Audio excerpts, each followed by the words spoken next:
চন্দন বড়ো আমাৰ সকলোৰে অতি প্ৰিয়পাত্ৰ এজন ব্যক্তি। তেখেত এজন সমাজ সংগঠক আৰু সমাজ সচেতক ব্যক্তি। বিশেষকৈ শান্তি শৃংখলাৰ কাৰণে তেওঁ ৰূপাইবাম পদুমণি যিটো VDP তেওঁৰ বৰ্তমানলৈকে এজন সম্পাদকৰ দায়িত্বত আছিল। ইয়াৰ উপৰি পদুমণি শান্তি সংঘৰ প্ৰতিষ্ঠাপক সভাপতি আছিল আৰু তেখেতে অঞ্চলটোৰ যথেষ্ট উন্নয়নৰ কাৰণে চেষ্টা কৰিছিল। ইয়াৰ উপৰি তেখেতে এটা সৰ্বভাৰতীয় ৰাজনৈতিক দলৰ সক্ৰিয় সদস্যও আছিল।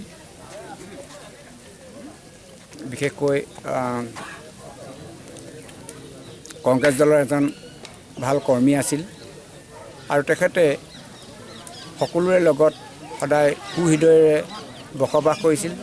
যিকোনো কামত শ্ৰী বড়োৱে কাকো বিমুখ কৰা নাছিল, কামবোৰ সদায় নিয়াৰিকৈ কৰিছিল। গতিকে তেখেতে আজি নিজ ধামলৈ গতি কৰিলে। তেখেতৰ আত্মাই সৰ্গতি লাভ কৰক, এই মোৰ কামনা। এই অঞ্চলৰ যিজন ব্যক্তি আজি আমি হেৰুৱালোঁ, স্বৰ্গীয় চন্দন বড়োদেৱ, তেখেতক হেৰুৱাই আমি পদুমণি গাঁৱে নহয় সমগ্ৰ অঞ্চলবাসী আজি শোকত ভাগি পৰিছোঁ।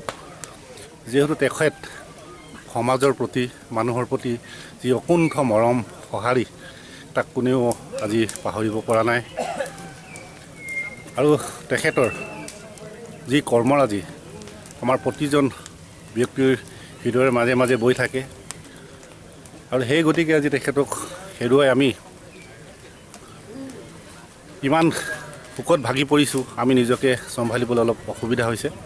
তেখেত আমাৰ সমাজৰে এজন ভাল সমাজসেৱক আছিল। আমাৰ ওচৰতে থকা এই পদুমণি গাঁৱৰ শান্তি যুৱক সংঘৰ প্ৰতিষ্ঠাপক সভাপতি আছিল। ৰূপাইবাম পদুমণি গাঁৱৰ গাঁওৰক্ষী বাহিনীৰ সম্পাদক আছিল। ইয়াত যিমান কাৰোবাৰ বিপদ হওক, কাৰোবাৰ কিবা অসুবিধা হওক, তেখেতে আগবাঢ়ি সকলোকে সহায় হাত আগবঢ়াইছিল। এনেকুৱা এজন ব্যক্তিক আমি হেৰুৱাই সঁচাকৈ আজি মোৰ মৰ্মাহত।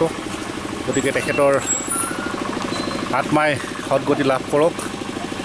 লগতে শোকসন্মত পৰিয়াললৈ সমবেদনা জ্ঞাপন কৰিলোঁ।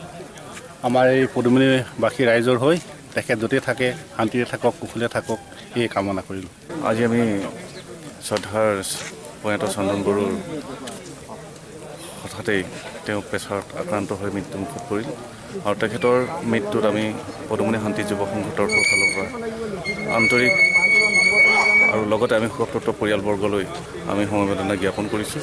আৰু তেখেত এজন আমাৰ গাঁৱৰে ভাল সমাজসেৱক আছিল আৰু বিভিন্ন দিশত তেওঁলোকে গাঁওখনৰ যুৱ বন্ধুৰ লগত আলাপ আলোচনাৰ যোগেদি বিভিন্ন দিশত তেওঁলোকে আমাক আগবঢ়াই নিছিল। এই ক্ষেত্ৰত আমি আজিৰ ডেটত আমি মৰ্মাহতি হৈছোঁ আৰু আমি আশা ৰাখিছোঁ তেখেতৰ বিদেশী আত্মাই যাতে সদগতি পায় আৰু তেখেতৰ আত্মাই সদগতি লৈ তেওঁ পূৰ্বজন্মত যাতে তেখেতে এটা ভাল স্থিতি লৈ পেলাই যে জন্মগ্ৰহণ কৰিব পাৰে, আমি তাকে আমি প্ৰভু ভগৱন্তৰ ওচৰত আমি প্ৰাৰ্থনা জনাইছোঁ। আৰু এই সুযোগতে আমি পদুমণি শান্তি যুৱ সংঘৰ তৰফৰ ফালৰ পৰা শোকতপ্ত পৰিয়ালবৰ্গলৈ আন্তৰিক সমবেদনা আমি জ্ঞাপন কৰিছোঁ।